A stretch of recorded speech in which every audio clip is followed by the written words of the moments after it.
দাদা আমরা জানতে পারছি আপনি এই মৃৎশিল্পের পাশাপাশি বাচ্চাদেরকে আর্ট শেখান, এ কথাটা কি সত্যি? জি। তা আপনার কাছে এখন অনেক বাচ্চাকে আর্ট শিখতে আসে? আচ্ছা।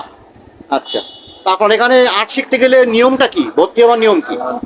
ভর্তি নিয়ম হচ্ছে 1 কপি ছবি লাগবে, হ্যাঁ। পাসপোর্ট সাইজ, আর হচ্ছে ওই ভর্তির জন্য হচ্ছে 700 টাকা, হ্যাঁ। আর মাসিক 300 টাকা। মাসে 300 টাকা? আচ্ছা আচ্ছা, তাহলে বাচ্চারা আর্ট শিখতে আসবে। আচ্ছা, আপনি এইভাবে আর্ট শেখান, এটা আপনার একটা আর্টের স্কুল আছে? যেমন আমি দুবারের মধ্যে আমি শুক্রবারে আচ্ছা আচ্ছা শুক্রবারে আচ্ছা আচ্ছা, তো ঠিক আছে, ধন্যবাদ।